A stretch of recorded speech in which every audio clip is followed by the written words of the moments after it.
Look, oh, both of our faces are on the stream right when I click over. This is a miracle. If I believed in miracles, I would say this is a miracle. It's like you've done this before. Yeah. That was such a long pause. That was the pause of a podcaster realizing that I should have gotten this by now. Oh god. Yeah. You're doing great, Bobby. Good job. Thank you. I'm proud of you.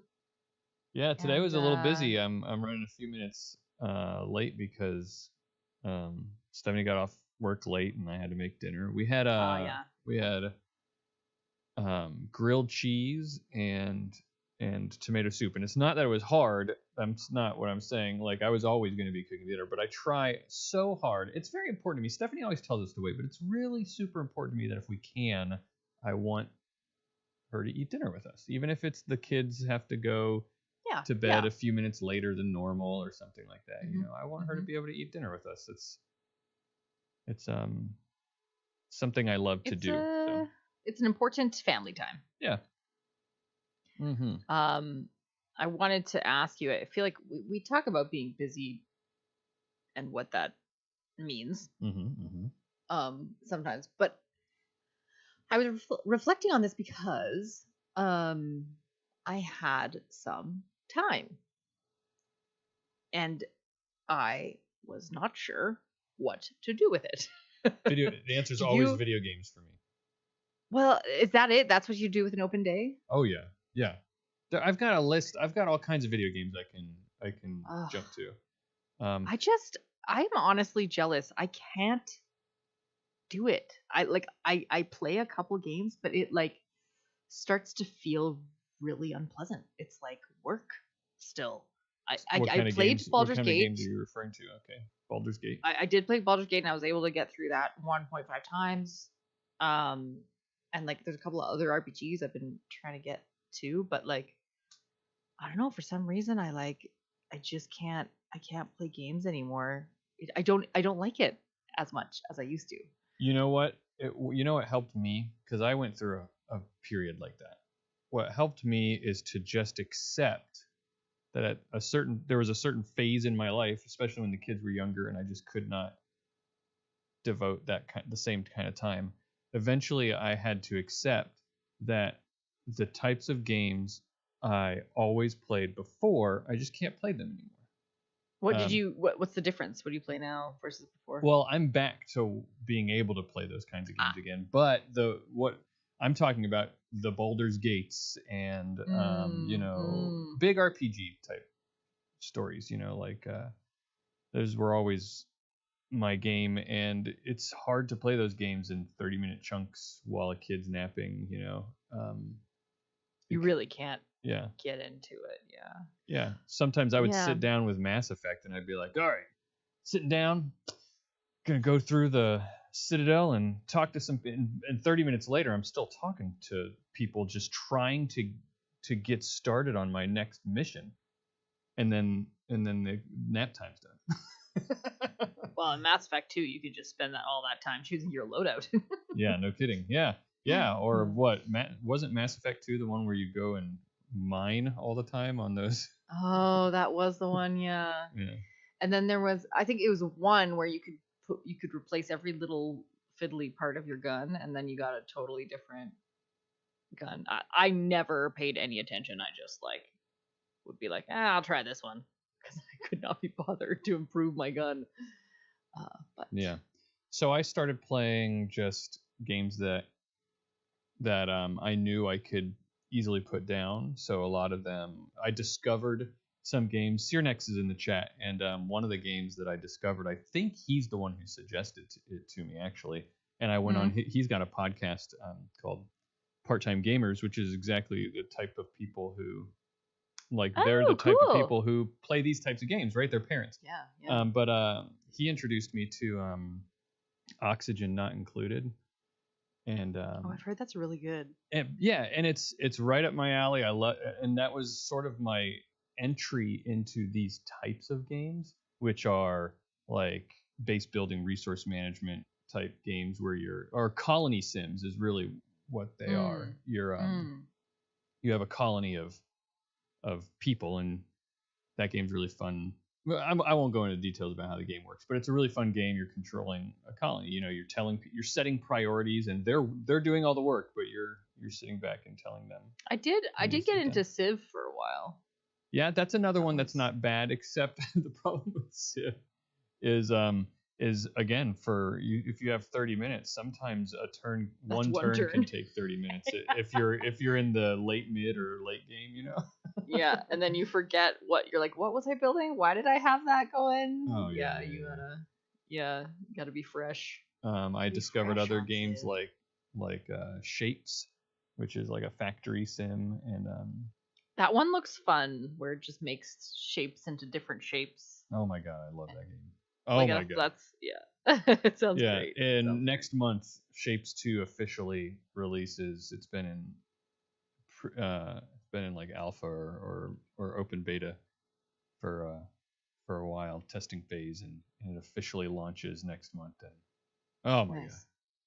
You know, I did get into Stardew, which is Valley, the kind of game. Yeah, it's the kind of game I never would have done before. Like, sitting around farming a space like that. Yeah.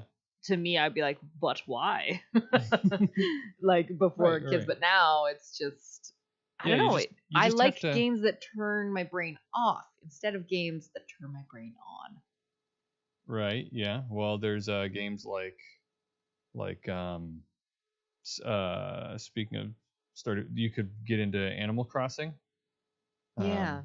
That's a good. I just discovered all the games that, like I said, games that I could play in 30-minute chunks, or games that it's okay if you have to put it down in the middle. Like you can. Yeah. In a lot of these like colony sims and stuff like that, you can pick it up and play 15 minutes, and you've gotten something done. And you can put it down and you're fine. But I moved into phone games a lot. Phone games. I thought you said foam based. No, not like puffy plastic. Phone like I was thinking phone. like foam, like a foam party. Yeah. Foamy games. Yeah, that's been good. But I have found that having open time lately has been it's a little bit of a stumper. I'm like, I don't know what to do right now because I really want to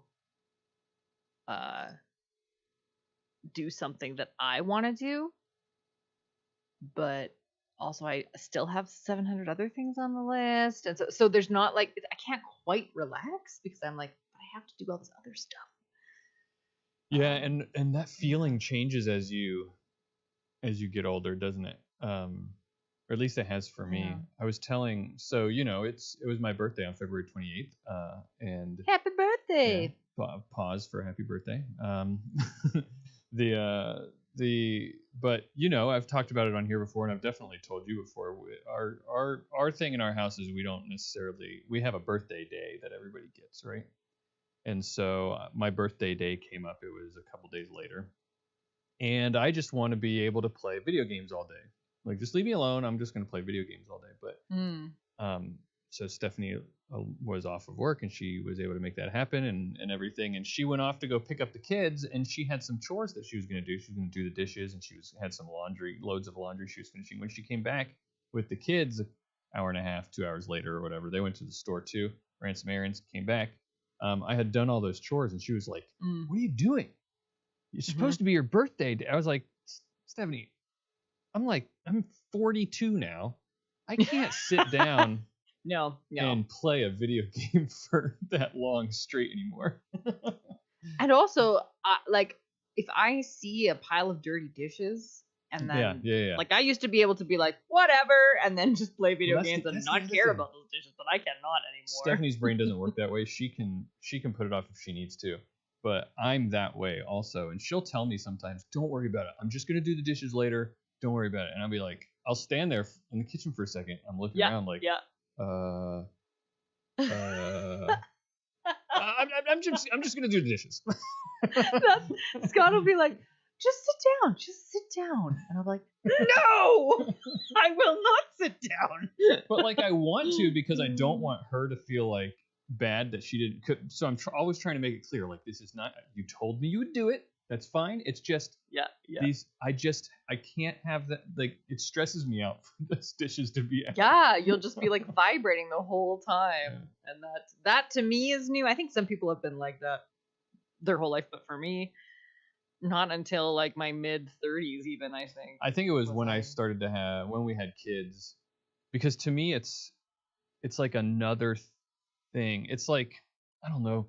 When things are messy, it just adds like yes. it adds like a static to the world. And I just can't settle into it's another thing that's adding pressure in my head, which is, also are these kids that I have to already overflowing. Yeah. These kids.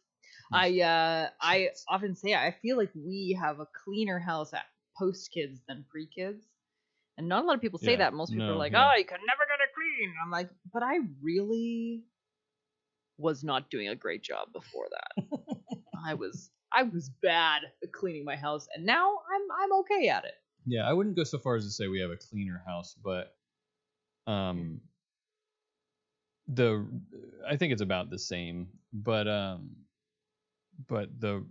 it used to be that I was able to.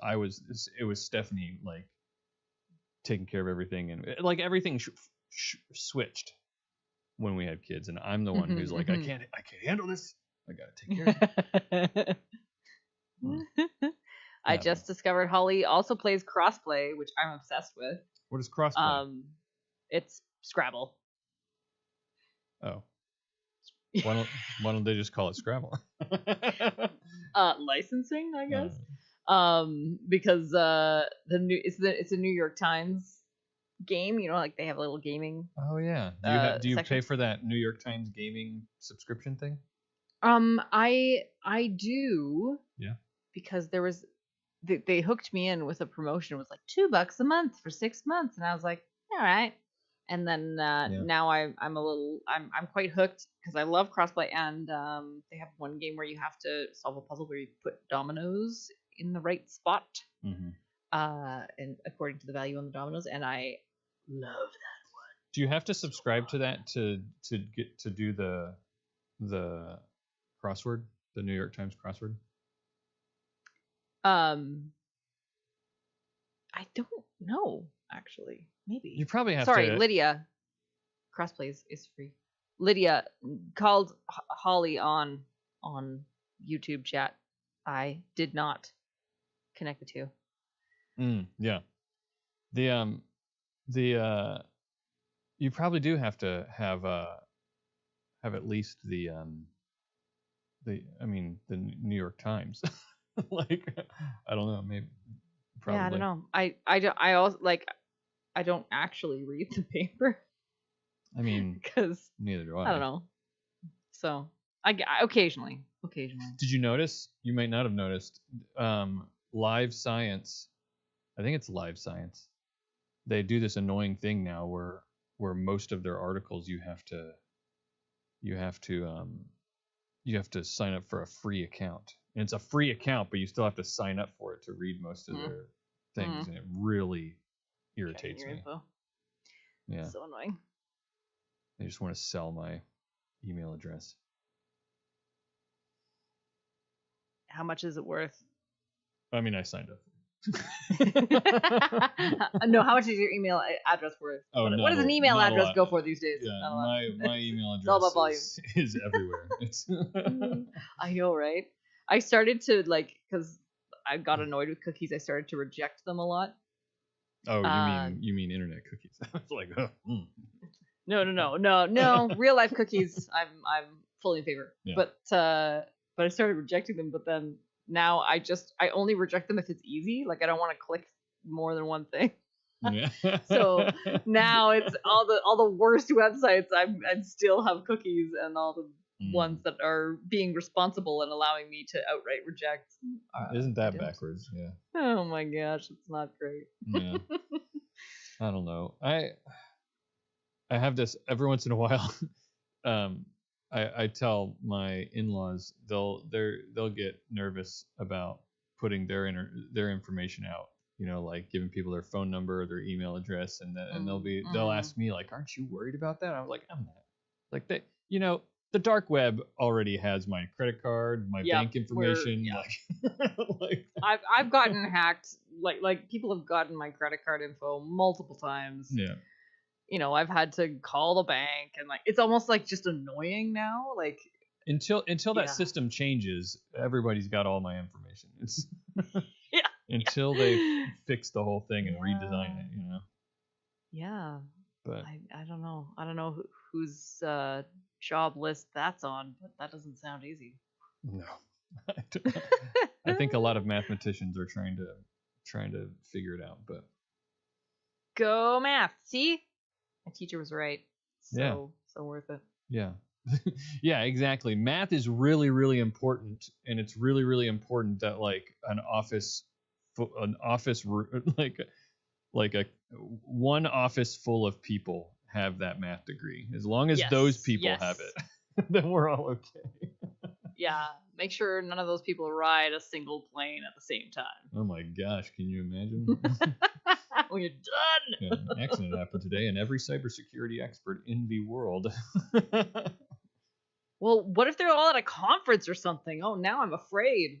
Oh man, another thing to be afraid of. Don't give people ideas. Okay, if the cyber terrorists haven't thought of bombing a math conference yet, then that's true. I guess that's out there for free if they subscribe to our Patreon, and or they're on this live recording of All Around Science. Thanks for your support, by the way. Yes, we love you. We love you very much. Please don't bomb any math conferences. We're getting a little off the rails here. Should we get a show started? Yeah. Speaking of live, hello all of our live listeners. Hello. Cyranex, Lydia, BioCow is here. Yes, hello. I have a feeling Lydia's gonna absolutely destroy me in crossplay. Something tells me that I'm not gonna do so well. I ain't mad. I'm good. I need some good competition. I need a bottle opener.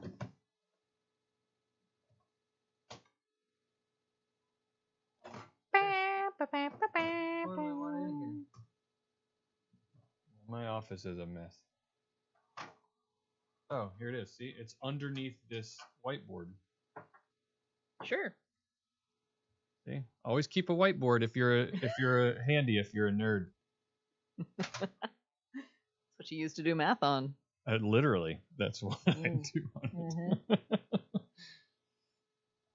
All right, you got notes pulled up? I'm noted.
There, it's fixed. Sorry.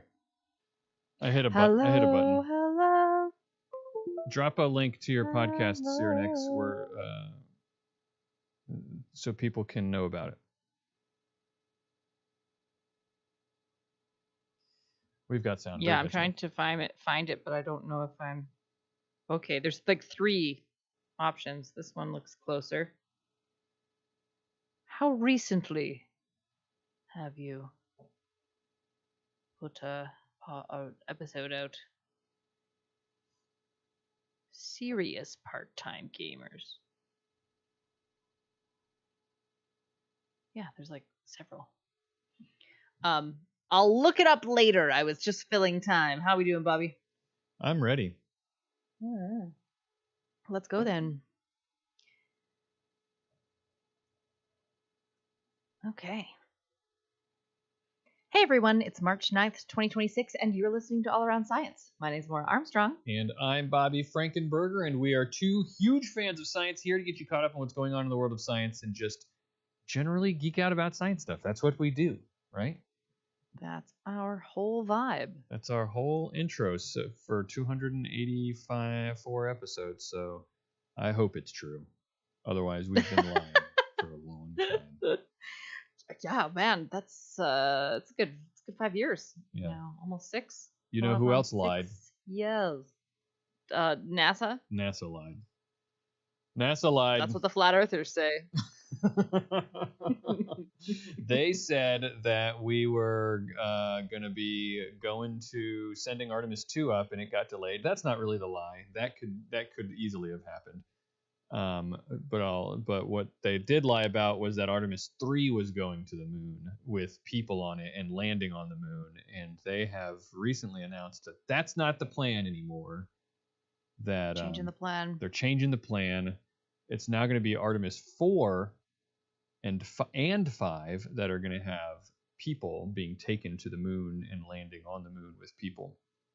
And the reason they said that was because basically they were realizing this is this is complicated. Maybe we need another flight in there to test some procedures. Also, they don't want China to scoop them, so I think they are trying to accelerate. Well, they are trying to speed up the cadence at which they do launches. So right now the plan was sort of like every 3 years, and they want to start doing it every year. So that's the other thing is people are saying, oh no, they're delaying, but actually they're not really delaying. They're still planning to. The original plan was to be on sending people to the moon and landing on the moon in 2028, and that's still the plan. It's just they're adding another mission in there. They're slotting one in the middle and then changing the pagination. Yeah, exactly. And so the whole point, they're going to send to do some orbital docking maneuvers in low Earth orbit, I think is what Artemis 3 is going to do now. They're also going to be doing a little bit of that with Artemis 2 when it finally launches.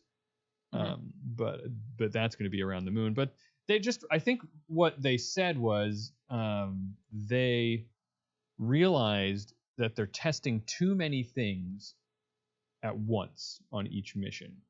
And so they realized let's space it out. Let's and also so there was also like a third party I don't know what the organization's called or what department it is or whatever, but there was basically a safety audit done on their plans, their mission plans, and and the safety audit came back and said, you guys are doing this is too much.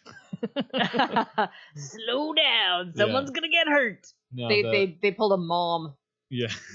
Right. Yeah. Get off that rocket. Get up. Get down from there. Yeah, exactly.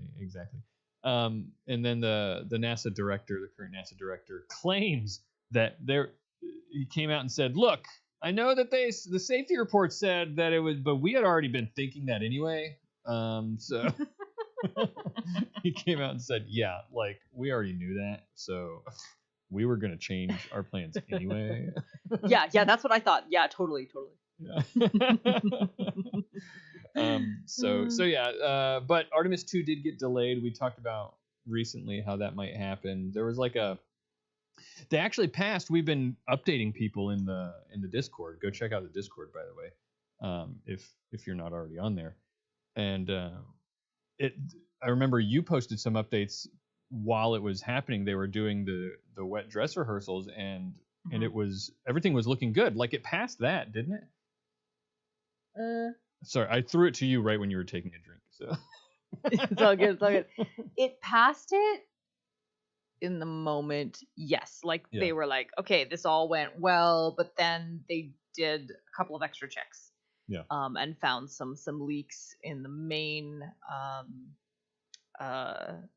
sort of the core of the rocket. I can't remember the exact part, but the part that like maneuvers once it actually gets to the moon was having some issues, and so then they pushed it past. Well, that part they were able to fix. April 1st is the absolute earliest. They were able to fix that part, those leaks. The helium leak? Well, the helium leak came after the test passed. They realized there was a flow, and it wasn't a leak. It was it was a flow problem.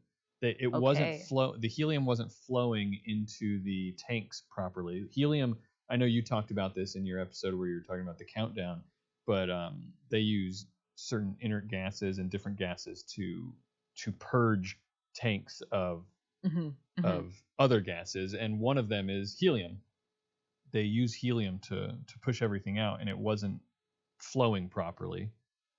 And when they found out what the problem is, or maybe it was in order to figure out what the problem is, there was no way they could do it on the launch pad.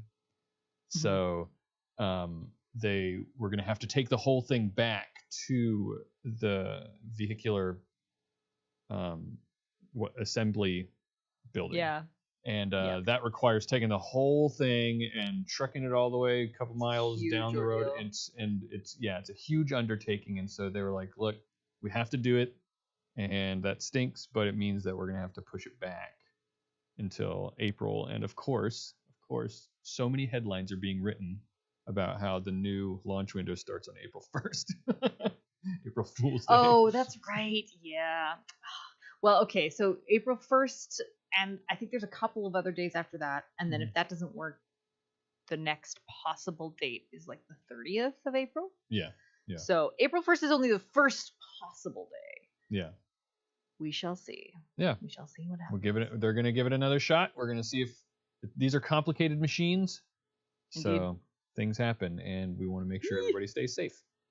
I hope this round works out. Yeah, me too. All right. One date that is not going to change. Well, who knows? It probably won't change as the result of a hydrogen leak anyway. Is our next live show is April 11th. If there is a hydrogen leak, it'll just be a really funny live show. I think you're thinking of helium, because if there's a hydrogen leak, right, we would probably be in some real trouble. Right. Well, it was a helium leak on the shuttle. So yeah, that's true. That's true. The time is TBD, but April 11th is the plan. So we'll see you fine folks there if you want to come hang out with us live on YouTube. Block out your entire April 11th just to be sure. That's right. You can't be too careful. Yeah. All right, but in the meantime, you want to talk about some science? I've got something for you. I know. I'm excited. But before that, I don't have anything. I was just... We're just saying hi to chat. Hi, chat. What'd you eat for dinner? Oh, you haven't chat. eaten dinner yet. You don't eat dinner until... Me? Yeah. No, I ate before this. I had... Oh, you did? That's an early chicken dinner. pot pie. Ooh. I don't know, 5:45? Yeah, that's not too early. That's not too early. You're right. It's not early for like a weeknight. It's early to like go, You have younger children as well. Right, yeah, exactly. Yeah, so it wasn't until the last year or two we started eating dinner later. Again. Yeah. It'll take a little while for us too, but they're just like, I don't know, they kind of just, we eat when they're hungry. And some on weekends that's earlier, on weekdays it's later because they snack a lot. But I had chicken pot pie. It was good. What was your dinner?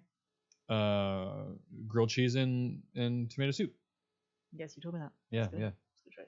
Do you know what I really like to do when we go out, when we have plans to go out to a restaurant for dinner? I like going to a restaurant at like 4:30 in the afternoon. And why is that? because there's nobody there.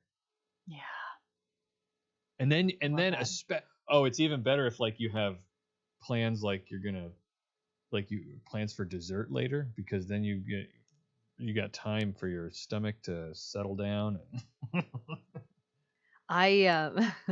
We had big plans for our Valentine's Day date.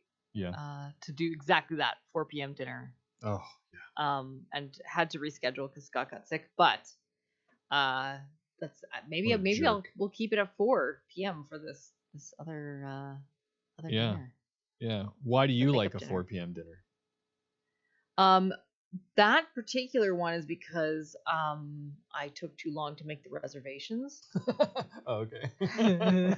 But also, like, what's nice about that is, you just don't eat lunch or eat like a small lunch, and then you you kind of have the rest of the evening to just hang out. Yeah, yeah. So, yeah, I mean, I like have to be in bed by 10:30 now, or I kind of fall apart, like, because sleeping in is really not an option. So, yeah. Yeah, that makes perfect sense. When we go out of town, the blue hair special time, I like that, Lydia. That's all the senior citizens. So sometimes, we'll go. I've told you before. We'll go on. Me and Stephanie will go on a little just her and I vacation to a nearby city, Charlotte or Charleston or something like that. And we'll just get a hotel for the weekend.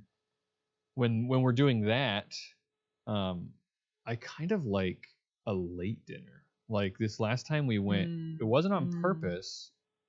It was kind of on accident. I really enjoyed it, but we went to that Michelin star restaurant I told you. Oh yeah. And first time ever at a Michelin star restaurant, by the way. Oh my God. How was it? It was amazing. I'll tell you in a second. So great. I'll tell you in a second. Oh, that's amazing. But we got our reservation was at 9 p.m. And I liked it. I really liked it. Nice. I don't know why. It was just like I think it's because there's when you come out of dinner, there's an energy in the city. Like if people are out and doing stuff, and you can pop into late night city vibes is great. Yeah, I like a city, and I like walking around and popping into a bar and grabbing a drink and that kind of thing. Stephanie not as much, but no, I love that, the buzz and the light, the I don't know, it in the right place. Like there's definitely places where people are just loud drunkards, and that's not fun. But the dinner was amazing. They definitely deserve that Michelin star. The food was incredible. I had caviar for the first time. I've never had actual caviar. It was a really delicious take on eggs Benedict. It's so small. But it was a little. Yeah, they're all tiny. Yeah, it was a little English muffin with a little bit of egg on top, and they had their own hollandaise sauce and a couple of other things in there, that were really tasty, and it was topped with caviar, and it was just so good. It was really good. That's awesome. That's awesome. Tons of really good food there. Were you still super full at the end? No, I was full. I was definitely full, but I wasn't bursting. And it's because when you go to a place like that, I think especially if you're that a restaurant that's like that has earned that recognition, right? I think you have to have it all figured out, and the service and the experience is absolutely part of that, right? Bananas, it's crazy. Yeah. And so they know exactly how long you need to wait. Oh, it was such a great experience. It was I talked to the guy who's in charge of the front of the house a couple of times in the lead up. They called us first and said, "Hey, your dinner's coming up in a couple of days. Just want to check to see if you have any," because it was the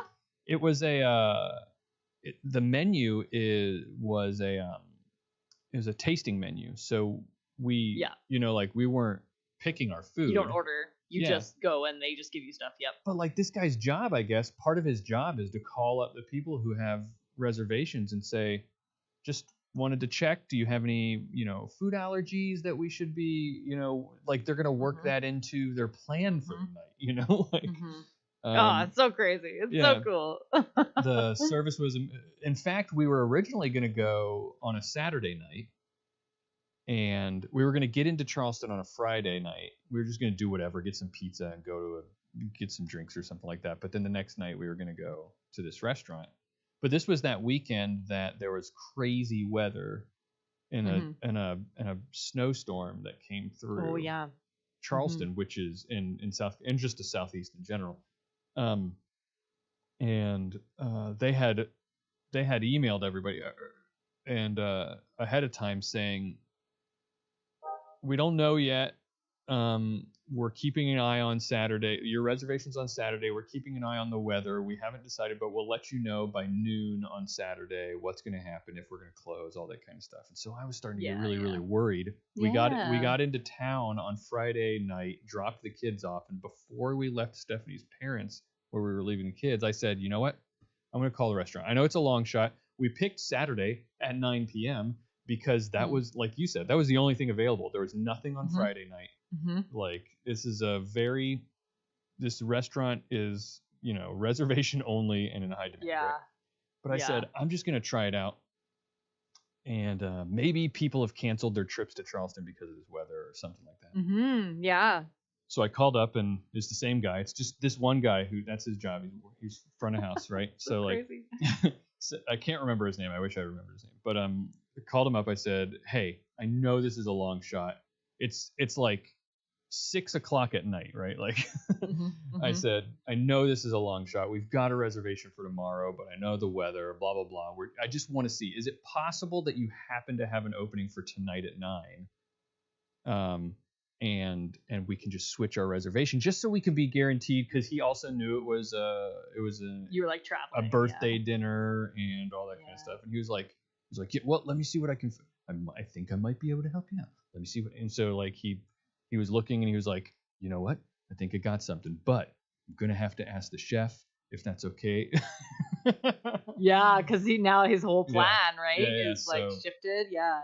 That's crazy. But they made it happen. They got us in there that night, and we were able to do it, and it was awesome. I loved every moment of it. It was so fun to be there. They had such great food, and that's like my whole scene, right? Like, I love just I've said it before to you. I know that's like, I could eat that way every night. Just, I'm not talking about Michelin star restaurants, but yes, I could.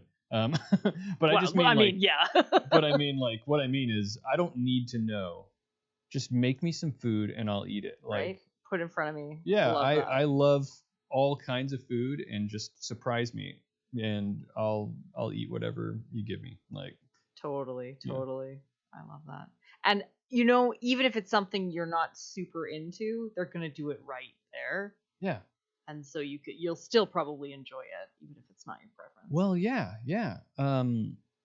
We had a similar kind of restaurant we went to. It was definitely like a 5-star, high quality. Wasn't quite a Michelin, whatever. But one of the dishes that they served was olives and bread and olive oil. And I don't like olives, or at least I thought I didn't, but I was like, well, I'll give it a shot, whatever. And I tried it, and it was great. I loved it. It was so good. I didn't think I liked olives, but it turns out if you eat them the right way, or whatever. The right kind of olives. Yeah, well, that's what I realized. Like, oh, of course, there's different kinds of olives, and they don't always come in a can. Stuff like that. Yeah. Anyway, I could go on and on, but we probably should get on. Yeah, let's science it up.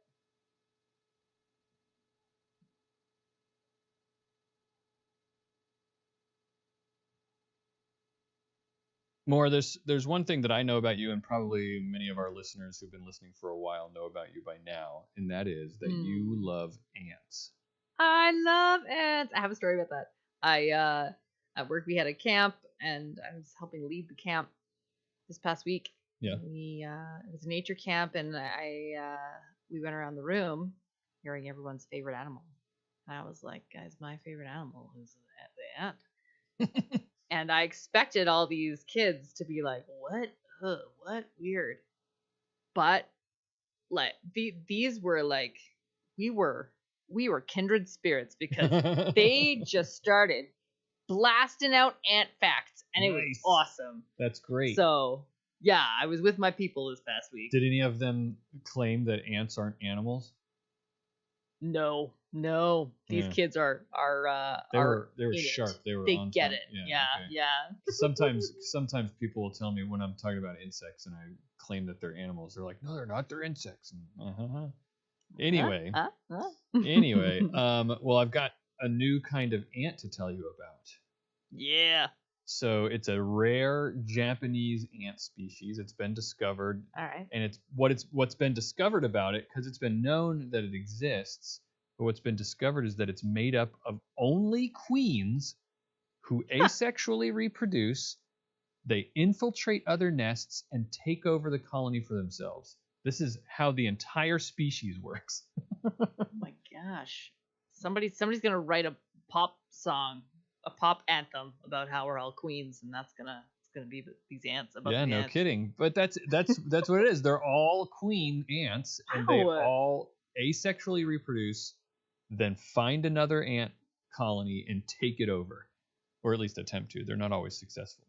But that's what they do. That's how. Hey, tell me more. Tell me how they do this. So the ant species is called Temnothorax kinemuri or kinemuri. We will call it TK. How about that? The ant species is TK. Like I said, they're made up of only queens. They're found in only 9 places in Japan, and they'd been suspected to produce only queens for a while, but it hadn't been known for sure until now. They tested out the ants to find out what was. They'd known these are different ants. That had been obvious for a while, and so they wanted to find out what's the deal with these ants. So they found 6 colonies that were run by these TK queen ants, and they scooped up the ant colony. This is something I didn't know that you could do. You could just scoop up the whole colony and you put it in a nest box, and you've got the whole ant colony. Depends how big the colony is. I suppose so. Some of them are very, very large. Yes. But these ones, they were able to get the ant colony into a nest, and keep in mind, notice the language I used. Not that the whole colony was TK.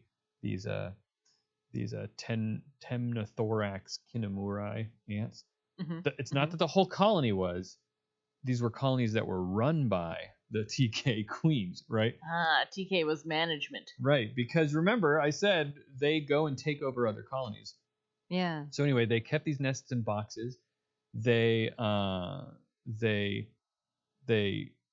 got to hold on. I got to mark something here because I can't even decode what that typo is supposed to be.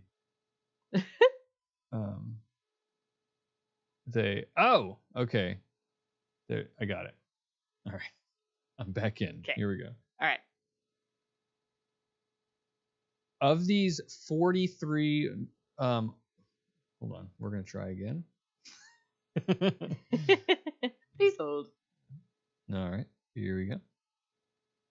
All right. Out of these 6 colonies, they reared 43 offspring. All right. Okay. None of the offspring were male ants. None of them were worker ants. Okay. They were all queen ants, these 43 offspring. All right.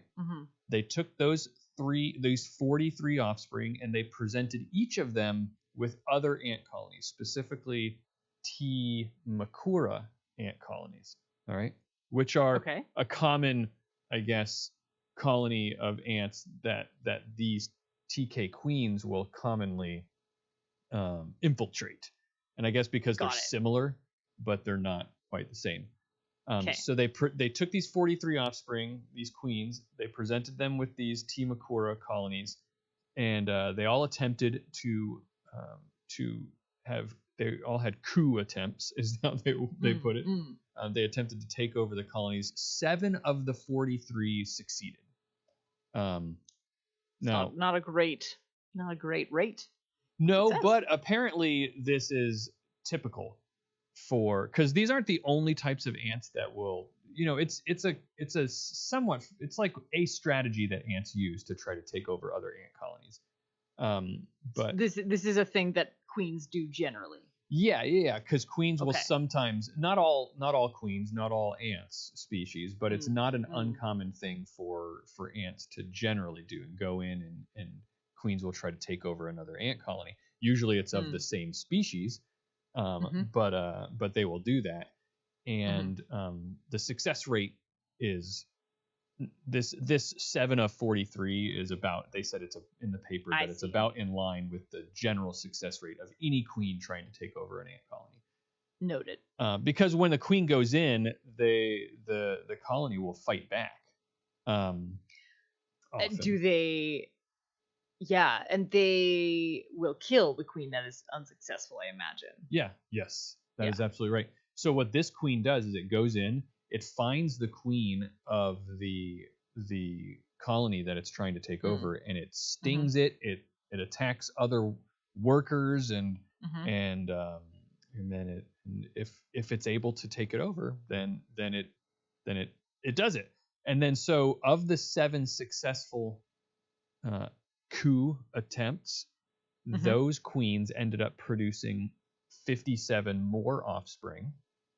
And all 57 of those were, again, all queens. And so they were... And they were clones. Yes, of them, because they're asexually reproducing these queens. Exactly right. So they were able to see this in action happen multiple times over many colonies. And so they're confident in saying that this is the process. This is how this species does it. So what they do is they use because the queens need workers. Yes. Because they need the workers to do the work of taking care of them. Basically, they need the workers to forage for food. The offspring that they do produce asexually, they need workers, and they need a colony to take care of those offspring.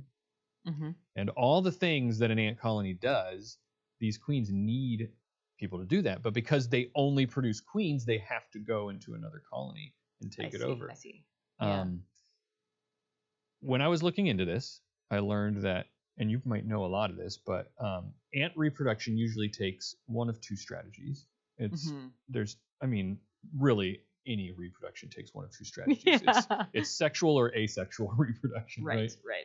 So when ants, so asexual reproduction in ants, that's actually how standard males in an ant colony are always produced, is asexually. Because how ant colonies typically work is they have the queen has sperm that they have held on to from mating. They store it. They store it inside themselves. They go into another colony, and once they've established a colony, let's put it that way. Once they've established a colony, they selectively use that stored sperm to do different things. This is the sexual reproduction part of how it works. And so they use the sperm to fertilize eggs if they're doing it sexually, and that's the fertilized eggs produce females. Some of those will be workers, and then the females are workers, and then the males are the ones that were not fertilized. So, but some ant species can produce females asexually, and they just clone themselves, just like these ants do, but they'll make workers out of the cloned, DNA. And I guess it's not exactly a clone if they do it that way, but it's complicated. Ant genetics is complicated. So I'm not trying to. Go ahead. I'm curious because if this species only produces queens, then they take over a colony. Part of the purpose of the queen is to produce offspring that replace, keep the ants going. Yeah. You want to have a continuous supply of ants. Sure. And that comes from the queen.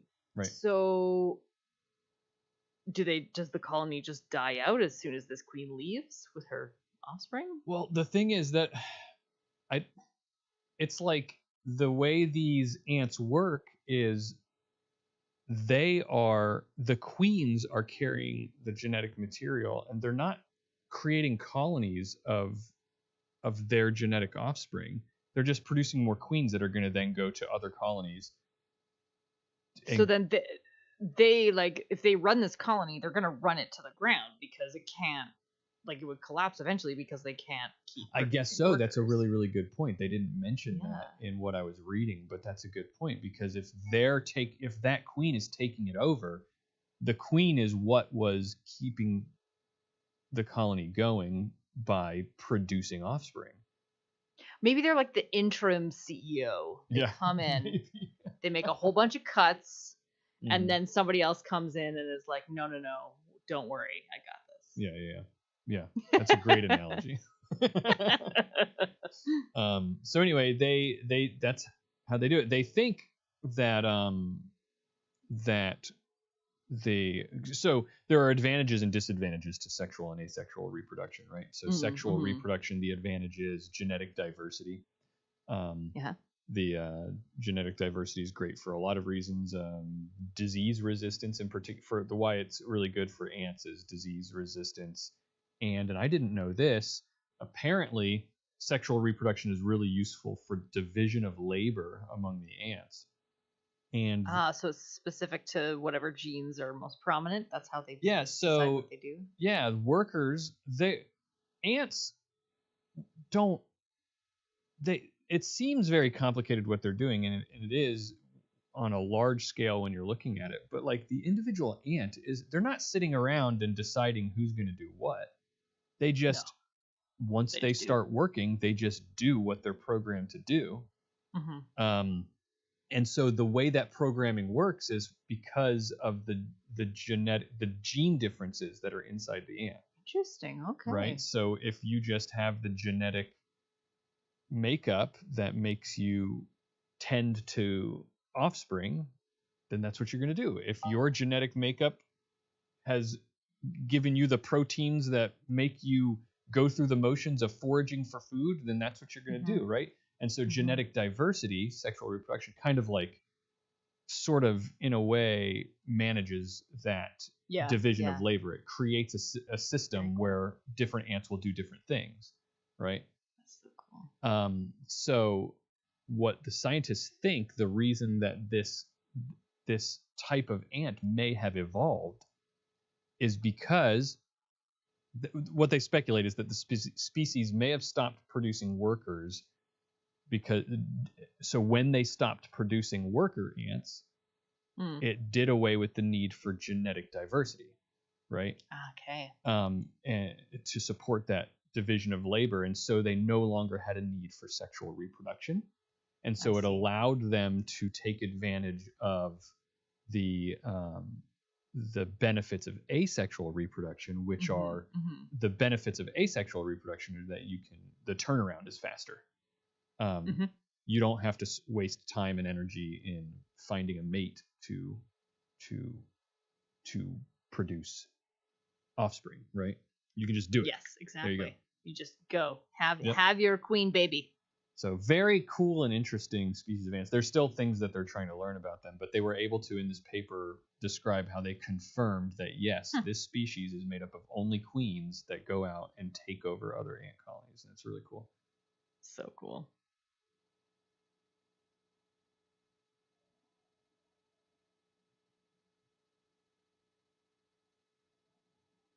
We've lost all our participants.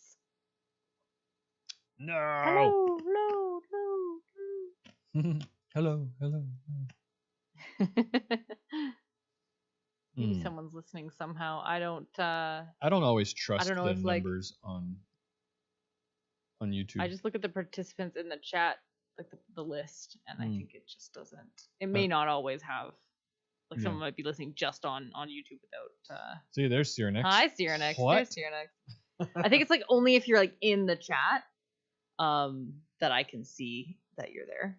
Yeah, I don't know how that works, but I've had that experience as well where I was like, I thought there was no one there, and then you know And what it someone's might like, be. hello. I wonder if it's showing you participants, because now when I click on it, it shows Cyrenex. I wonder if it's like polling the software is sort of polling the chat to see who is Yeah, who's active recently in the actively chat, like done scroll. stuff. Yeah.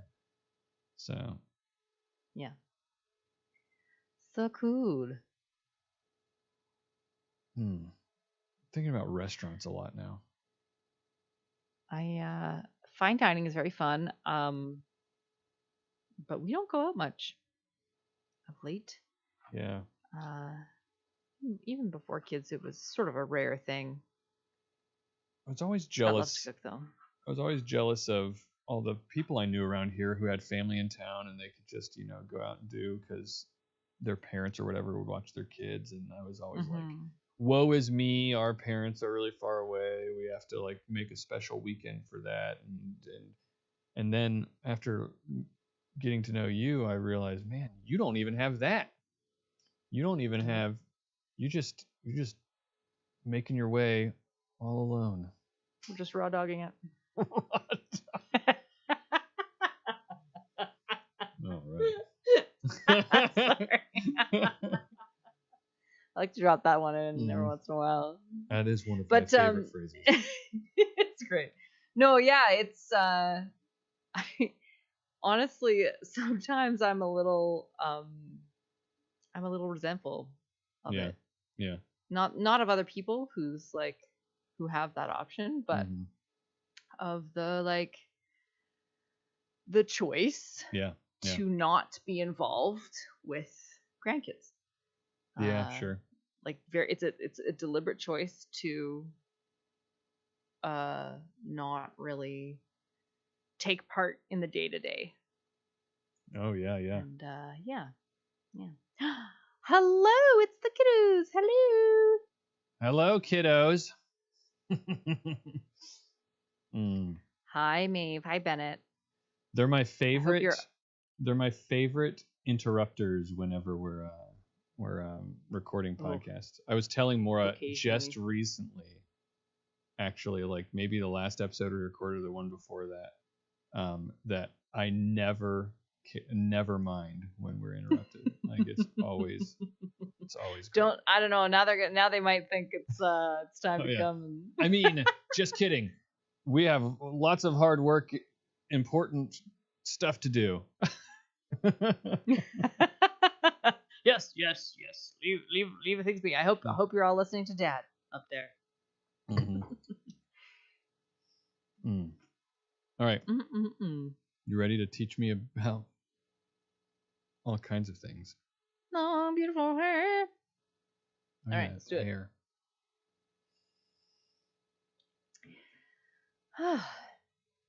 Bobby, last week you inspired me to look through the questions channel on Discord. I'm glad I was able to inspire you.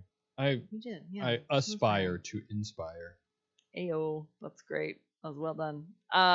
Well, mission succeeded because I did that, and I found a couple of questions that I wanted to cover today. Today, I usually have. We usually do 3 questions. This is not a thing we ever really landed on or decided, but I'm doing only 2 today because the first one has a lot to it. Oh, you mean when we do when we pull mailbag type questions, we normally end up doing 3, right? Typically. Yeah. So why don't Bobby? Why don't you jump in and? You want me to read the first question here? Read the first question. The first question is from someone we've never heard of before. I don't even know who this is. Depleted ZPM or ZPM? I don't know. Total stranger. Yeah, I don't know who this depleted ZPM is. But they ask, second question apparently. We took this out of a list of questions, I guess. He asked, I think, 4 in a row. Yeah, here's the question. Second. Yeah. Body hair. Why did we lose most of it as we evolved? Can't just be the heat, as a lot of primates still have long or full coats of body hair. Why do men have more? Does our head and facial hair grow faster than our arm and leg hair? Facial hair will continue to grow, yet chest, arm, and leg hair seems to grow to a length and stay that way. And that's the end of the question. Yeah, these are all really good questions. And I kind of have to break it down into a few parts because that's actually, you asked like 3 to 7 questions in there. So let's start with body hair. Why did we lose most of it as we evolved? Body hair, also known as fur, is great. You're right. It is fur. Yeah. I mean, I guess, I don't know. Do we call this fur, the stuff on top of our heads right now? Yeah, I'm how not do you sure. differentiate fur from hair? Is it if That's it's on a human, question. it's hair? That's a great question, and that I did not look up. But one thing I can, several things. Submit a question right now. I'm just gonna add this question. Several things that are great about fur. Keeps you warm. Mm-hmm. That's helpful. Keeps you dry. Got oils on there. Yeah. Keeps you hydrated. It's harder to lose water through a fur coat. Oh yeah. Okay. It also protects you from UV rays. That's ultraviolet for those who don't know. Ultraviolet rays. Yes. So with all of these benefits, why don't we have it? Why do we not have fur? Yeah. Unless I guess you have hypertrichosis, which is when humans are covered in fur, covered in hair that looks like fur. Yeah. We do have hair. It just doesn't look furry. It's these little tiny little bitty hairs all over I've got some our on body. my arm right now. There you go. Yeah, exactly. But where most mammals have even more hair, longer, thicker hair, we have instead lots and lots and lots of eccrine sweat glands. Oh, and other animals don't. They do not. Oh, right. We have. Sort of famously, dogs have to pant to sweat. To cool themselves down. Not sweat, but cool themselves down. And other animals sweat quite a lot, but eccrine sweat glands, they produce very watery sweat, and it evaporates on our skin and cools us down. Yeah. It's very important to the evolutionary pressures that created humans. And Depleted ZPM said it can't just be the heat, as a lot of primates still have long or full coats of body hair. But here's the thing. The body cooling hypothesis, which is what you're referring to, the fact that fur allows us, or a lack of fur allows us to sweat more, and that sweat allows us to cool quicker, is the leading hypothesis. Okay. And the reason that we think humans evolved in this direction is because of a few different evolutionary pressures and how we adapted to them. Okay. So one of the things that we believe happened is that humans started spending more time on the savanna and less time in the cool shade of the trees. That's a good point, because when you think of primates, they're in forests and jungles and stuff under the shade of trees. Yeah.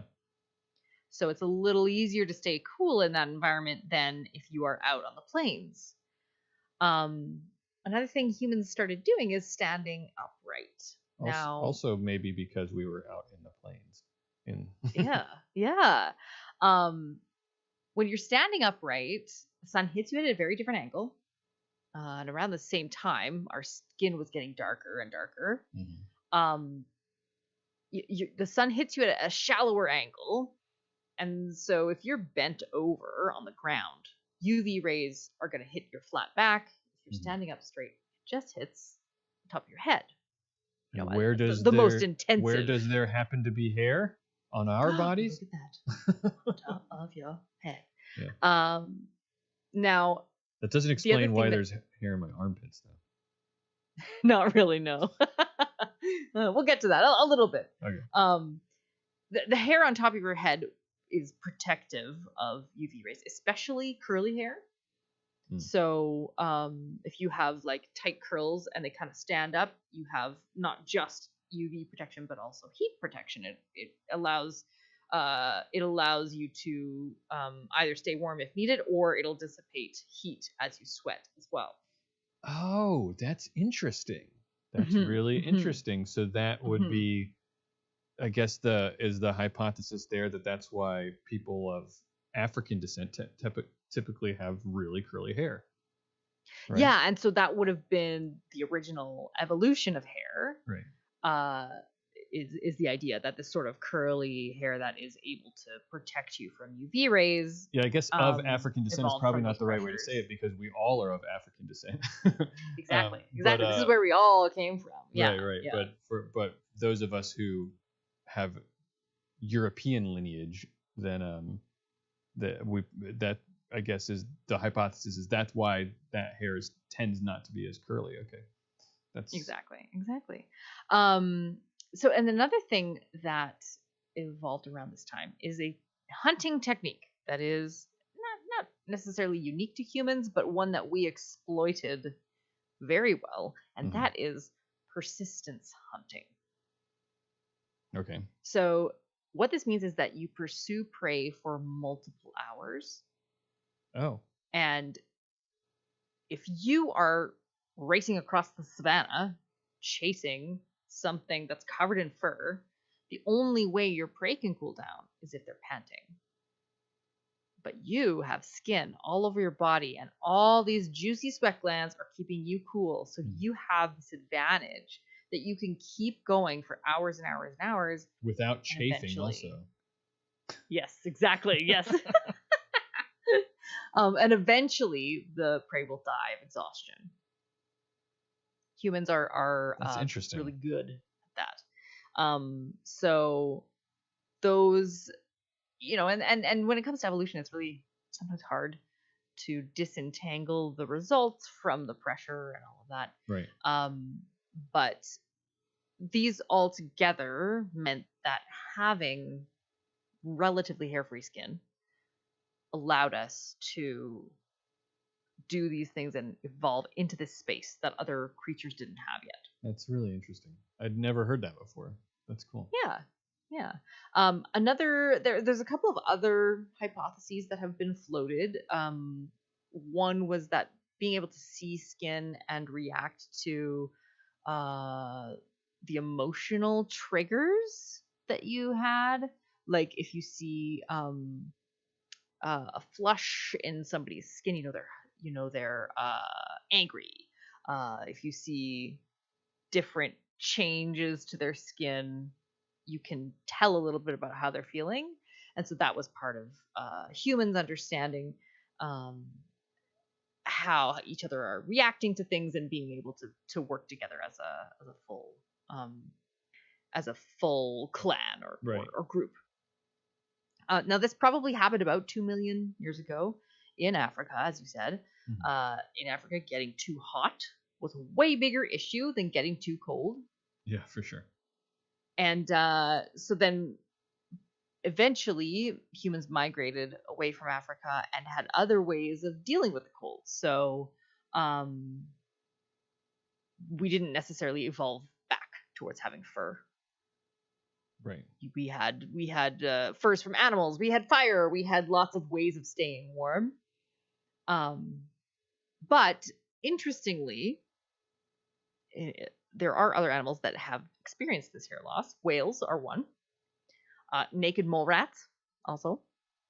And the sequence of gene loss or gene change that causes this hairlessness is the same among these mammals. Oh, interesting. Yeah. So we're not the only ones, but there aren't many. Yeah. Okay, next section of the question is, why do men have more hair? So the simple answer is, we all start life with vellus hairs, those thin, pale wisps of hair all over our body. Mm-hmm. And when we hit puberty, our hair growth starts to respond to increasing androgens being produced. Now, testosterone is probably the androgen that you know best. I know it well. Indeed. So our hair responds to androgens. And in fact, the term for a body hair that becomes thick and black is an androgenic hair. Our hair responds by becoming thicker and darker. And this is in specific parts of our body. genitals, armpits, face. Okay. Those are the main ones. You may also, many men will have thicker, darker hair all over the body, and women too. And the level of testosterone will affect how much of your hair becomes dark and coarse. So if you are biologically female and you take testosterone, you will start to grow hair in those sort of male patterned places. So that's the basic mechanism of why men have more. But I think that your question is what evolutionary pressures cause that to happen. Right, yeah. I mean, it's very hard to say for sure. Maybe protection from the elements, perhaps. Maybe a beard keeps your face warm out in a snowy space. Yeah. Which to me doesn't really answer the question, because why then wouldn't women have? Right. That's what I was gonna say. I mean, normally when you have male-female differences, I mean, the go-to answer for that is for mating, sexual selection. Yeah. And that's one of the hypotheses as well. This shows your fitness as a person. It shows that you are healthy enough to grow a beard. You have been healthy for a long time. It also might enhance aggression. So if aggression is valued as a trait that's desirable in a mate, then a beard could help with that. There are some studies that support those possibilities, but we really, at the end of the day, we don't 100% know. Yeah. And it's different for different people. Different areas of the world, you'll see different expressions of these genes. There's many American and indigenous men can't grow beards at all. Yeah. And some Asian men as well. So it really depends on where you are from, like what part of the world you're from, and what pressures brought an increase or a lack of hair to your face. Now the other question that you asked is, does our head and facial hair grow faster than our arm and leg hair? Yeah. And the answer to this is kind of not really. Your hair will grow at different rates around your body depending where it is located. Well, I trim my head and face hair, and I don't trim my leg hair, so explain that with science, Maura. Okay, I will. That's why I'm here, Bobby. All hair grows in cycles. So there's 3 cycles. The growth or anagen cycle, when you've got cells that are depositing keratin and creating a strand of hair out of your follicle. Transition or catagen. This is when it's no longer adding to the length of the hair, but it's sort of pushing it out of the follicle. So it keeps coming out as though it's growing, and it's kind of anchored in there still. But eventually it'll push out because it won't be adding any more hair. It'll push out and it will fall out. Okay. And then the telogen phase, which is the rest phase. So that in that time, the hair follicle is not producing any new hair at all. Okay. Out of all the follicles in your body, 90% of them are in anagen, 3% in catagen or transition, and 7% in telogen or rest. You just mean at any given time? At any given time. Okay. 90% of them are growing. The maximum length of a hair is determined by how long it stays in the growth phase. I think like 15% of mine are in my eyebrows. I just can't get them to. They just are always growing. Anyway. They're just growing.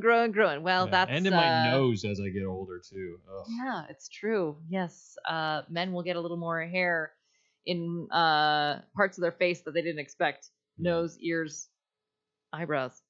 Now, on your scalp, the growth phase lasts for years. It can last 2 to 6 years. Oh, So okay. that lets your hair grow very long. Most people, the limit is about a meter, 3-ish feet. Oh, okay. Yeah. And I think I may have actually reached my hair limit a while back when I had ultra long hair. I don't know if you remember how long my hair was. But it was like I had to like move it out of the way to sit down kind of long. Whoa, I don't remember your hair being that long. I guess you don't see me in person all that much, so it's not you quite must so move obvious. it out of the way before you turn your camera on or something. I would always braid it. It was a lot. It gave me a lot of headaches.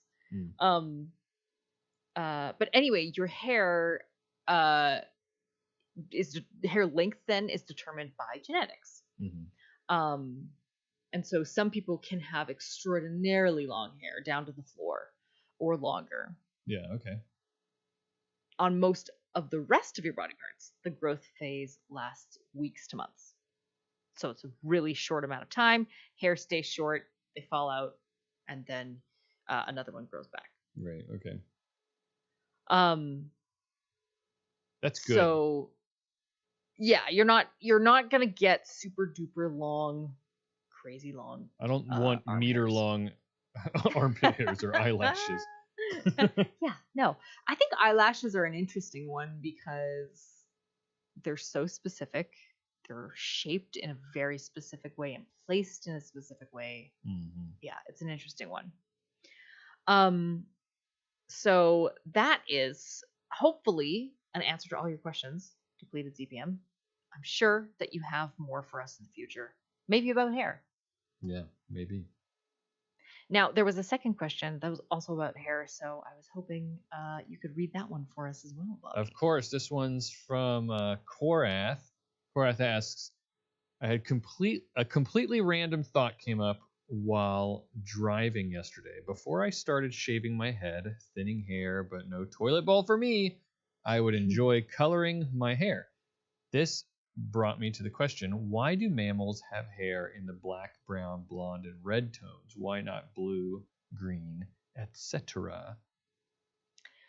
So I'll answer this question with the mechanism first. Okay. The reason our hair is different colors is because we have two pigments that will color our hair, and you'll see those pigments interact in a couple of different ways depending how much or little you have. So there's one called eumelanin. Me melanin. You melanin. So eumelanin creates that dark brown black color. Okay. So if you have lots of it, you're going to have dark hair. If you have small amounts of it, you will have blonde hair.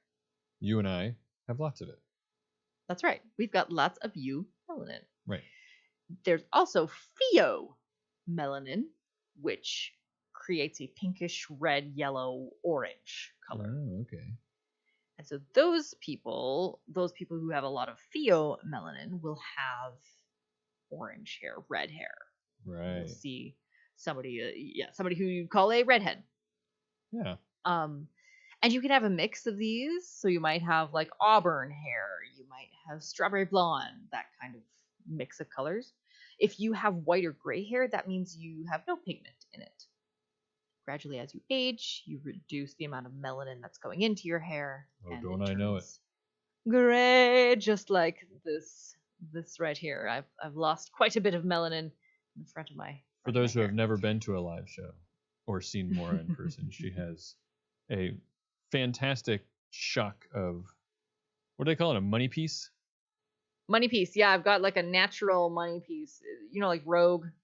Yeah, Rogue but it's X-Men. All natural gray hair, right? Indeed. Lack of melanins. Lack of melanin.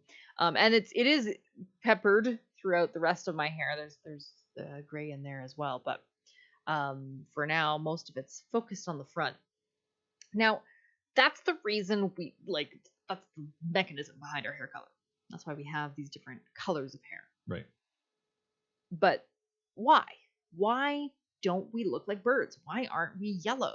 Yeah. And bright red and pink and blue and green? That would be awesome.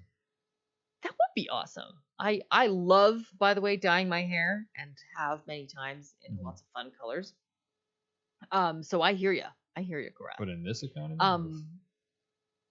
I know it's so expensive. So overall, vibrant colors are not a key part of communication for mammals like they are for lizards and birds. Yeah, okay. So they evolved this way for lizards and birds. The advantage for them is communication. It communicates danger. Like a poison dart frog is a bright color. Mm-hmm. You can see it. It stands out. It says, "Don't eat me. I'll make you sick." Yeah. And also for communicating, socially with each other, like chameleons will change color to indicate different things. Or for sexual selection. So birds are the prime example of this. Think of a peacock, many, many feathers, lots of bright colors. It tells all the peahens, I got you. I am very fit and will take care of you. Yeah. Meanwhile, mammals, communication-wise, we're content with just sort of grunting at each other. Yeah. Right? We're just like, that's true. Right? We're not showing off our plumage so much. We communicate through sound. Mm-hmm. We communicate through touch. And sometimes fists. Ritual. What was that? And fists. Fists. We communicate by text messages. Sending memes. That's our deal. Also, most mammals are red-green colorblind. So those kind of colors would totally be lost on us. Is that true? Yeah. I didn't know we are kind of the exception. Birds can see lots of colors because this is very important for them. Yeah, Many birds, not all birds. Birds and insects and stuff. Yeah. But yeah, like think of rats, dogs. They only have 2 cones, most mammals. Mm-hmm. So not really helpful for our ancestors, and something that at the end didn't really pass on to us. And also other piece of this, and this is early days, early mammals were mostly nocturnal, and bright colors are really not helpful when you're nocturnal. Yeah. So sometimes when we talk about evolutionary reasons for things, sometimes it's not always the case, and this is a common misconception with evolution, it's not always the case that everything, in fact, it's probably often not the case that things evolved for like a purpose, quote unquote. They just evolved that way because it just worked. Like it just happened to be that way, or maybe it was a side effect of some other thing. Like you're saying, if mammals are largely colorblind and early mammals were mostly out at night, then there was no reason for wild diverse colors to happen. So it just never happened. Yeah. And as we evolved, mammals live on the ground typically. We're not usually flying, sometimes, but not usually. So we blend in with the dirt, with the dead leaves, with the trees. And so it makes sense for mammals to stay that eumelanin or pheomelanin color. Right. Yeah. I wanted to add something interesting because finally, specifically specifically Karath asked, why not blue or green? And I think what's interesting about that question, because we also don't see bright pinks and bright yellows in our hair either. Yeah. But blue and green are kind of special in a way. In particular, blue, because almost all the time when you see in nature blue or green on animals, it is not a pigment that's creating that color. It's it's what's called a structural color. Yeah. So structural color, the light hits it, and then nanostructures on the surface of the feather, scale, whatever, scatter light to make it look blue, or mix in with, it sort of reflects back and mixes in with some green, with some yellow to make it look green. Right. Yeah, like a pigment is the color that you see. Yeah. It's I guess a better way to describe it, because it's all just light, right? Mhm. A pigment is absorbing all the other colors other than the components that you're seeing, whereas a Mhm. structural color is scattering light, Yeah. instead of And then absorbing. yeah. Yeah. And if you took, like, think of those bright blue butterflies whose name escapes me right now. Yeah, I don't know Um either. they're not monarch butterflies, but the ones with bright blue wings. Mhm. If a butterfly was dead and you took its wings and you ground them up into paste and mixed them with something white, it would not turn blue. Right. It's a blue morpho butterfly, by the way. Blue morpho butterfly. Yeah. But on the actual wings, it's this striking blue color. Um, Blue is actually a very unusual color in the natural world, and people are always a little surprised by that because of the sky. Right. Yeah. And water. But water isn't really blue, and the sky is kind of the only other thing. It's like the Yeah. sky and these butterflies. Well, the Even sky is even like such a good example of, in a way, structural color, right? Like mm-hmm. it's just that all the wavelengths of light are being scattered in such a way that Yeah. that the blue is what makes it to you, and that's the same thing. Exactly. I mean, it's different, I guess, in a butterfly or a crystal or something like that. Those are all, it's a little bit different, but it's not that the thing. Your example of how if you took a blue morpho's wings and ground them up in a Mm-hmm. into a powder, it wouldn't be blue anymore, Mm-hmm.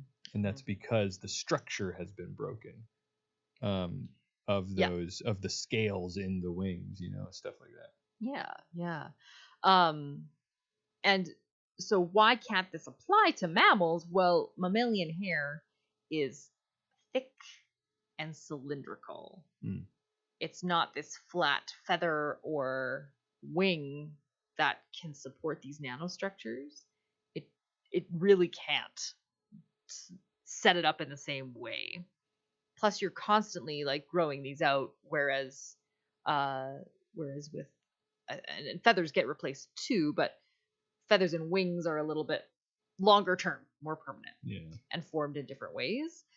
Um, the other thing, the non-blue and green colors often come from their basis is carotenoids, so the stuff that makes carrots orange. Um, Birds, when they have carotenoids in their diet, that is metabolized to be part of their color production. But mammals, we like metabolize them for very different reasons. We don't have the ability to take it and turn it into pigment. Mm-hmm. Yeah. So that's where their pigments come from. Now there are a couple of exceptions. One would be sloths. Sloths can have green fur, but that's because there's algae growing in their fur. So it's Right. not Yep. coming from the fur itself. And the other notable mammal exception are mandrills. A mandrill. Mandrills. Think of Rafiki from Lion King. Oh. He's got the. I thought Rafiki was a baboon. He might be a baboon actually. Maybe I've got that backwards. Hang on. Well, I just looked up a mandrill, and you're right. It looks just like Rafiki from The Lion King.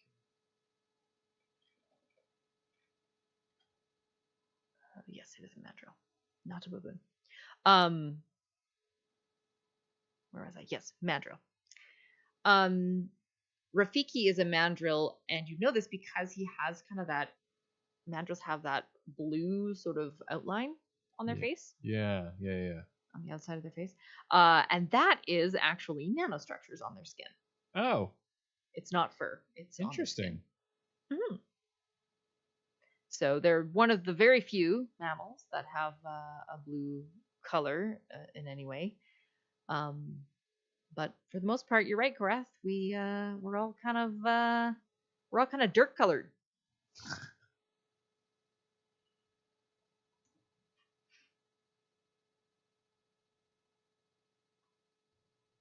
All right. That was great. Glad you enjoyed it. I always wanted, speaking of red-haired people, I always wanted a red-haired child. Really? Yeah. Well, a red-haired daughter. Because I apologize to anyone out there who is male and redheaded, but something about I don't know. You're not a fan? Maybe I knew maybe there's something in my childhood. I got bullied by a redheaded kid or something. I don't know, but that's so funny that you just said that. I have this bias that I can never shake. And I know plenty of redheaded guys that are perfectly wonderful people, and I'm very good friends with them, but like as a default bias, it's you watched too much South Park. That's what it was. Maybe. I have a theory that if you, as a white person married to a white person, if you want to have a red-haired kid, just keep having kids. Fair enough. You will. Yeah, it's in there somewhere. Yeah, but I would tell Stephanie that before we had kids, and she was like, "Bobby, look at your hair. Look at my hair. We're not." Doesn't matter. Doesn't matter. The more you have, eventually, a redheaded one will come out. Yeah. Well, it didn't happen, and that's why I don't love my children. Just kidding. Please don't. All right, you heard it here. He's recorded it now. Oh, that is no, a recorded statement. Is that a cancelable statement? Yeah. No, I think that is. I think you're canceled now. Oh, dang it. I did a good job of avoiding it up until this point. Yeah, well, everyone has to end sometime. It's over for me. The law of large numbers of children. That's right. I'm not willing. Redhead eventually. I don't want it that much. I'm not willing to have more children. I came to this theory at a young age because I knew a lot of people with a lot of children, and there was always a redhead in there. There was always one. Yeah. Not in my family though. Even though we're about as Irish as they come, all four of us have dark hair. So. Do you consider 4 children to be a lot? Yes. I mean, not for you. So. I'm not. I'm just talking about in general. Like, if you see a family and they have 4 children, are you like, oh, that's a lot of kids? Yes, I do. Yeah. I think any more than 3. Yeah, I think that's my tipping point as well. Not my personal tipping point. I don't want any more kids. 2 is enough. 2 is the limit. Yeah. I see people with like 5 and 6 kids, not very often, but it happens, and I'm like, how? Oh my gosh, it's wild. I don't know how you survive as a parent. I know a couple people with 4 kids, and their calendars are complicated. Oh my gosh, yeah. I can imagine. But a lot of them too. Yeah, well, they're getting older too, so they now are able to kind of manage their own business, the kids, and so they're releasing a little bit of responsibility. Plus, then you have older ones that know how to handle the younger ones, and so it's not like you have to start all over again every time you have another baby. And anyone I know who's had 4 kids is like, yeah, I could have more. Oh my gosh. Like after a while, like once you hit 3 or 4, you're like, oh, we got this. I guess you gotta like work. One more. You've got like an operating factory at that point, like. Yeah, exactly. Like there's employees with jobs and they know their roles and you get promotions and training from other employees and yeah. That's right. Wow. Not for me. No, thank you. I just don't. I think about having to start over with getting up in the middle of the night. Yeah. I don't ever want to go back to that. Oh my gosh. I know I've told the story, and I won't tell the whole story again, but of how like I was hallucinating in the middle of the night with my lack of sleep. Like, oh my gosh. So bad. Yeah. It's so bad. It is. It's very bad. but wonderful. Isn't that what you're supposed to say? So Oh, no. worth it. It's I don't know. I feel like there's definitely all this moralizing, right? Yeah. Like you have to justify. I'm like, no, you don't. Things Yeah. can be hard, and that's just how they are. Yeah. I do love my kids though. They're pretty great. Yeah. I love my children. Everyone. Controversial opinion. I love my children. Yeah. All right. How about we get to the end of this thing? Let's do it. Let's wrap it up. I think I have something. I was writing down notes. You ever see me writing and you're like, does he just not care about what I'm saying? It's because I'm writing notes for things to do later for Awesome. us. Yes. All right. Yeah. You got to wrap up? Yep. Okay.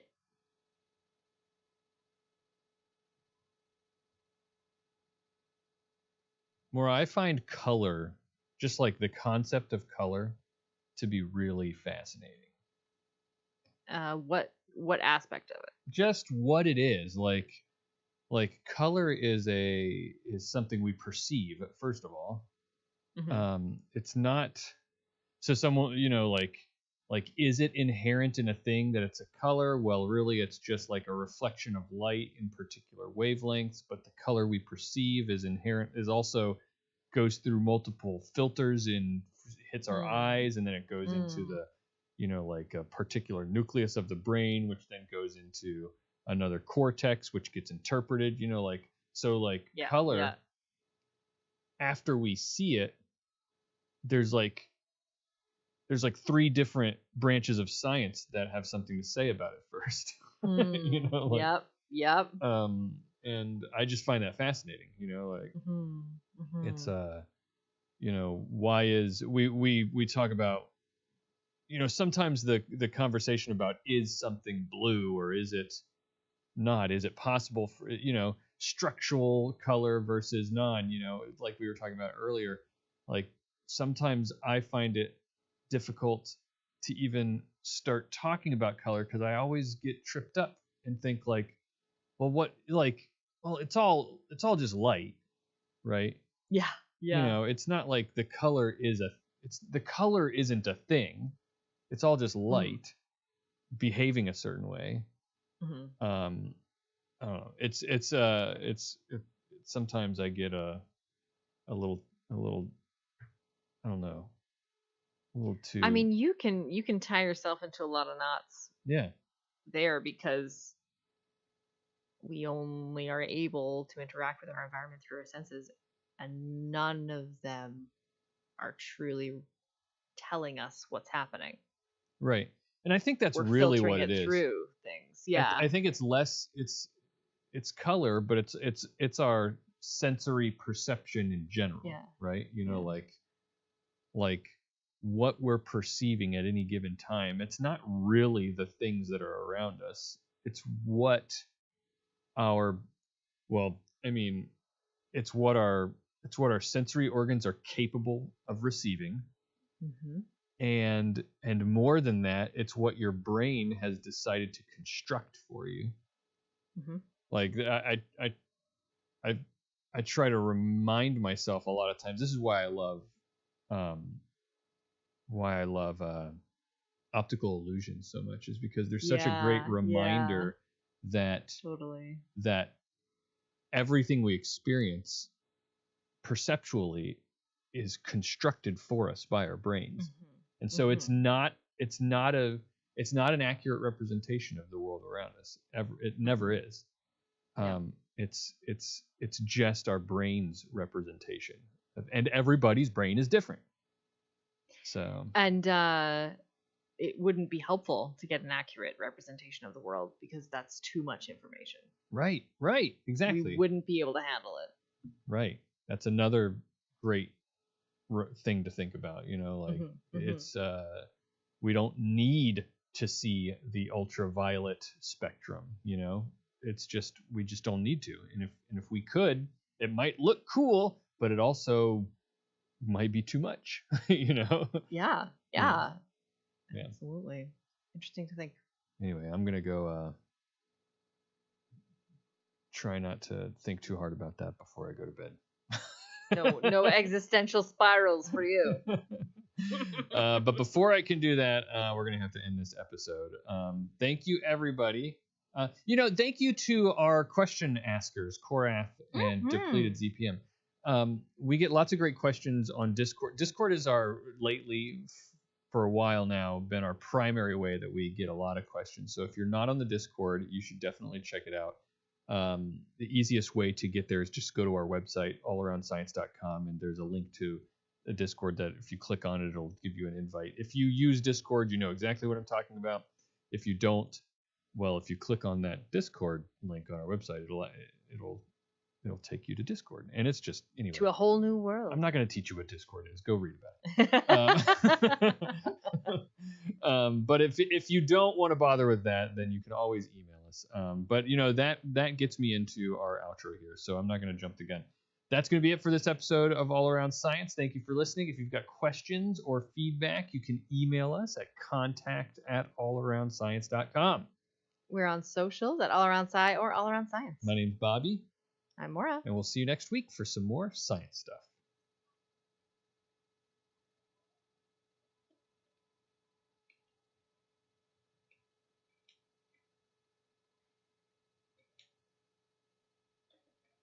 So there are questions about hair.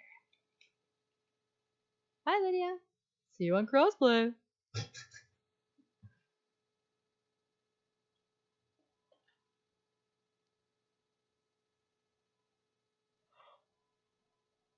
Oh my. Speaking of sleep deprivation.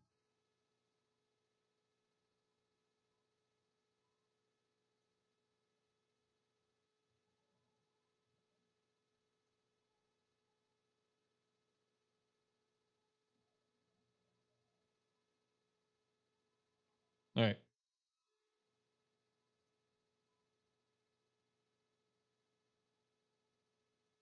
Well, that's me. Yep.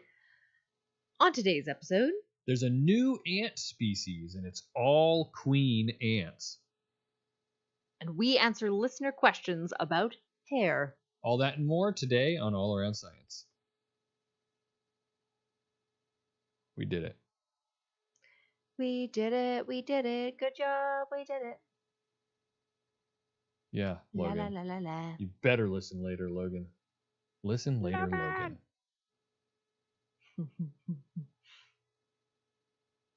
Mandrills. Oh yeah, that is. I was picturing your Fiki a little differently. Yeah. Well, have you ever seen The Lion King? I sure have. Sure have. So cool. It's kind of like yellow. It's the yellow fur that I was thinking of. On the Lion King wiki, it even says Rafiki is a male mandrill. There we go. There we go. So striking. Their face is so striking. Yeah, it is. It reminds me that we're going to Disney World later this year. Ooh, fun. For Halloween. Oh, I've heard it's really cool. I am very excited. Yeah, that's awesome. The reason we're going is because, I'm sure I've told you this, but the reason we're going is because Halloween is my daughter's favorite holiday and my wife's. Mm-hmm. And Kaylee, my daughter, is in love with her favorite movie. Not her favorite holiday movie, not her favorite Christmas movie. Her favorite movie, period, is The Nightmare Before Christmas. Nice. And during the Halloween, not even just during Halloween, but specifically during Mickey's Not So Scary Halloween Party, which is only at the Magic Kingdom during certain hours of the day during that time of the year. That's the only time you can see Jack Skellington and what's her name? Sally? Yeah, Sally. Yeah. That's the only time you can meet them. Gosh, that's crazy. And so that's the main reason that we're going, is because amazing. So she can get their autograph and get a picture and meet them. So. Is Jack Skellington on stilts, or do you just have to be very tall and thin to play him? Oh, good question. Curious. I'm curious. I bet you he's on stilts. I bet you. It's probably a short, slight person on stilts. It's so popular because obviously everybody's gonna wanna, but it's so popular that they like the Halloween party starts I think at like 7 at night or something like that, and it goes till midnight. And so you can get just a ticket to that. Like you don't have to get a ticket to the Magic Kingdom in general. You can just get a ticket to that party, and so you show up. But they let you into the park at 4 if you have just that ticket, ahead of time. And it's so popular, the Jack Skellington and Sally meet and greet is so popular that they go ahead and start that line, and you can go ahead and start doing the character meet and greet at 4, because the line is like, the wait time is like 2.5 hours sometimes later in the night. That's crazy. So, that's crazy. Which we will do if we have to. Good. Wow, that's amazing. That sounds super cool. Yeah, I'm excited. You'll have to tell me what the costume's like. I'm very curious. Yeah, Kaylee is I think she's strongly considering dressing up herself as Sally. Yay, I love that. So she went. That was her Halloween costume, right? Yeah, she did Halloween as Sally this last Halloween, and so she thinks she might do it again, and go and meet Sally and Jack as Sally. So I thought that'll be fun. They'll pay attention to her if she's dressed up. Yeah, I love it. All right, well everyone, I'm tired. Yeah, you should go to bed. Okay, thank you for that. Thank you everybody for hanging out with us tonight. It's great to see you all.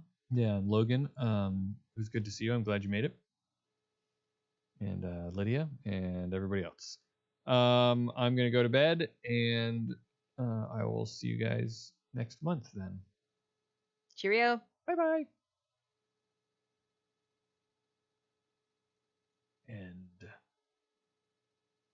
And scene.